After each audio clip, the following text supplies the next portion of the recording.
Now, this particular day, nobody knows how to use pepper spray. Nobody knows how to use taser, and nobody knows how to pull the weapon. Sure, they got amnesia today. Oh, I forgot. I had some pepper spray on my hip.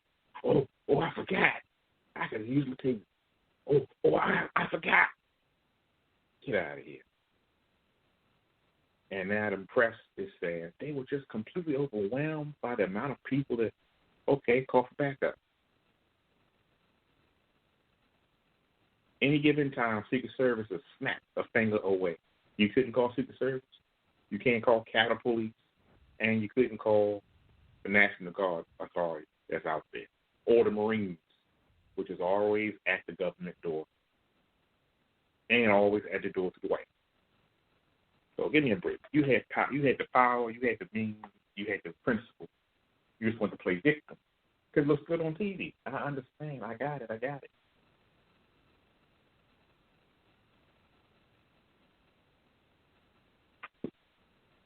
But I'm not convinced. I'm not sold. You just want the man up out of there to make him look bad, and then you say, we're going to impeach him because now you got the numbers, now you got the votes. So now you can impeach him. The thing you couldn't do the first go-around, we're going to do it again. So what did you say the first day in office? You said, we're going to impeach him, and if we don't get him out, we're going to impeach him again. So you're doing exactly what you said you're going to do. You didn't get him out, and you said you're going to impeach him again. So you did it. I'm not surprised. But we got short memories. We don't pay attention to what people are saying when they say it. She said she was going to do it. She said she's going to impeach him. And if it don't work, she says she's going to impeach him again. When he got the impeachment the first go around and he was found not guilty, she said she's still going to impeach him again. So, and the Congress people said, well, you can't keep impeaching him for the same charges. So you came with some different charges. We fear for our life. That's a charge. Come on, lady. Cut it out. So I was told as a speculation that maybe there was something that happened. Maybe he said something about her daughter or whatever that's got her titties and her panties in a bunch, that she's just out for blood. Very vindictive against this guy. I don't know what it's about. We already know he has no respect for women, but you do that going in. So is that why he burnt on him? Because he ain't got no respect for you? Oh, I got to get him out. I got to get him out. I got to get him out. I got to get him out. I got to get him out. Come on, lady. Like a rabid dog. Got to get him out. I got to get him out. I got to get him out. Got to get him out. Got to get him out. Got to get him out. Don't make no sense. Got to get him out. Got to get him out. Got to get him out. And I can relate because I had a roommate one time when I had my apartment, and there was a slob, a weed head, got tired of coming home, seeing his daggone innards of the cigar all on the table, just sitting there. And I felt like that. Gotta get him out. Gotta get him out. Gotta get him out. Oh, gotta get him out. You know, so I understand.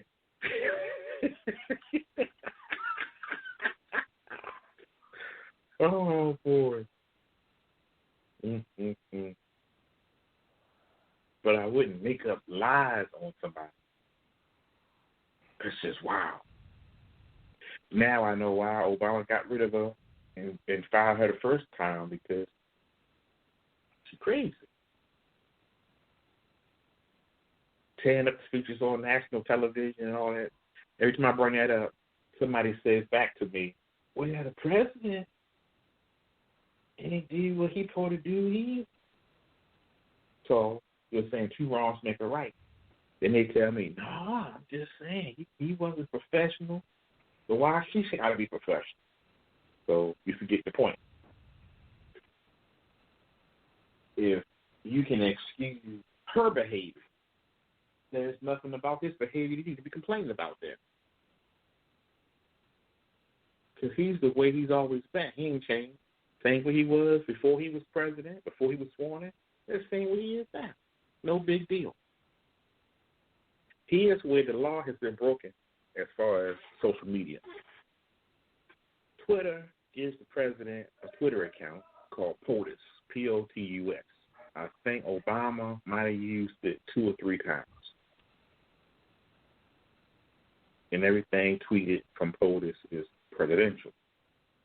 Donald Trump has always been tweeting from the account Donald Trump. He never used the account POTUS. So he was tweeting as a citizen about his own ideas as a citizen. And you block him. So why do you still have his account up as POTUS? See, there's a double standard there. Then you saying you blocking him for life. I mean, who gave social media the power to block somebody for the things they say? If you're going to block the president for the things that he says on Twitter, you need to block everybody on there. And I'm serious. Because you got some people on there talking about killing niggas, hanging black people, go back to Africa. You didn't block them. Look at the guy who owned the crab house who said to a coworker, you make a good house nigga. And all the people started boycotting the seafood store. And he got on social media, he got on news tomorrow, he apologized. No, what he said was, they don't need for him to say he's sorry because it's not going to take it back and it's not going to change things. Okay, so what you on TV talking about then?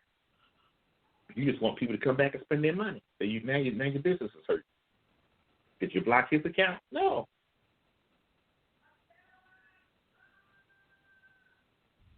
Little Nas X with his gay capades and gay exposés that he always got a comment about. Did you block his account? No. But you blocked the president because you wanted to block the president because you didn't like what people say. And it's amazing how the tide has turned because they all liked him until the COVID came. And then, we don't like him no more. All this economy that he gave, we don't like him no more. We're going to go and buy it. You have no choice. See, I like I tell you, I really don't vote because you don't really have a choice. You have the Electoral College. And somebody told me the other day the Electoral College wasn't around when their mothers was voting. I said, well, how old is your mother? 200 years old? The Electoral College started in 1814. So if she was voting before 1814, then no, they didn't have the Electoral College. But after 1814, yes, they did. And being black like me, she couldn't have been voting no way until the amendment came for blacks to vote. And the Electoral College was already in effect then, back when we had 13 colonies. What are you talking about? I hate when people come and tell you something and they ain't talking right. So they didn't have no Electoral College back then. It was just voting to be voting. No, they had the Electoral College. It's always been that way. It's just the popular vote usually was in sync with the vote. This particular time with Biden, the popular vote was not in sync with the vote because some dead people were voting. And you can go in and say, it's just the 2 dead people. Yeah, the 2 dead people voted 25,000 times.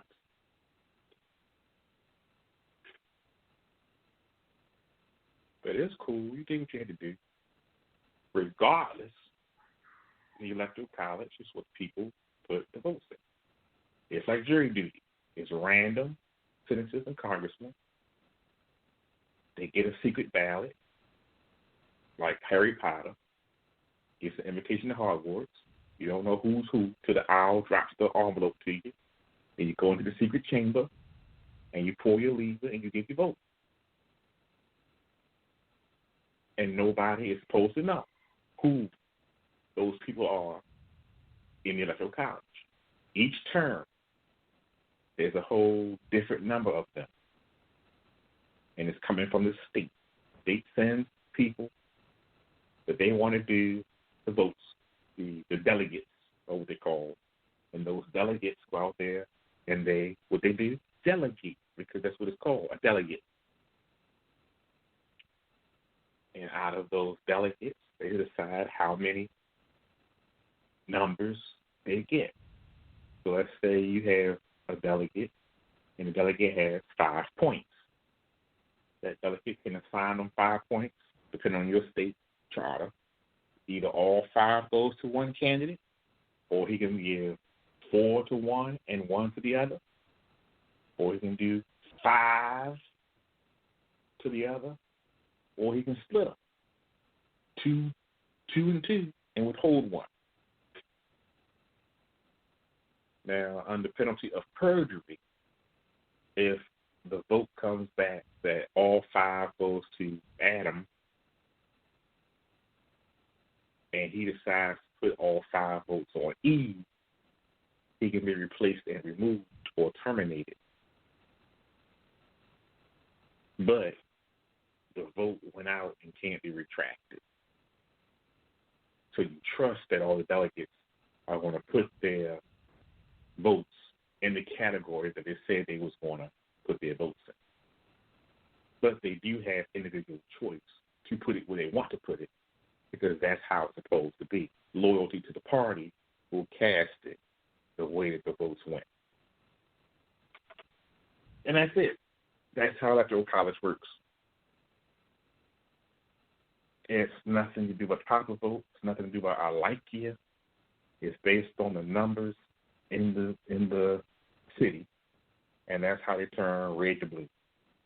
In this case, the computer was turning everything blue, whether it was red or not. And now that all the Democrats have the seats, the Republicans who had the delegate votes don't have delegate votes. Now the Democrats have delegate votes, and they all put their votes on Biden. And that's what you got. The president was not trying to overthrow the election. He was challenging the number of electoral votes, not the popular vote, because the popular vote means nothing. He was challenging the electoral votes. And if you challenge electoral votes, then they might be honest and audit them and say, well, how many votes did you pick? 2. How many did you pick? 2. How did you get? 3, 6, 8, 12, 9. Everybody got different numbers. Time to just drop the ball. That's all. You'll get them next time, or maybe not. Who knows? So now it's time for a break. Phone line, folks, 917-889-8825. That's 917-889-8825. Be back with more Baltimore's Talking Live. Keep it like where you got it. We'll be right back. Y'all go over.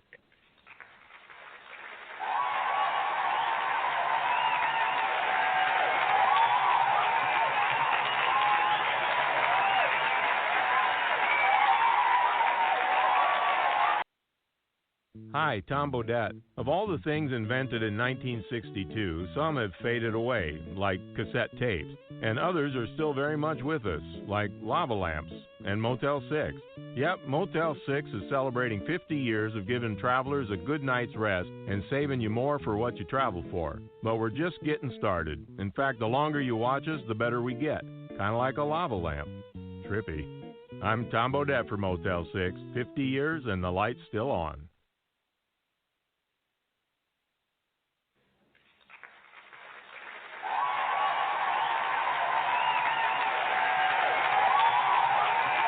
Hello, everybody. Hello. Welcome to Baltimore's Talking Live. Your host, Dr. Q. Co-host is me, Aaron Green. And it is my time to say I am sick and tired. And if you're tired of being sick and tired, please feel free to call us. Love to hear from you. The number is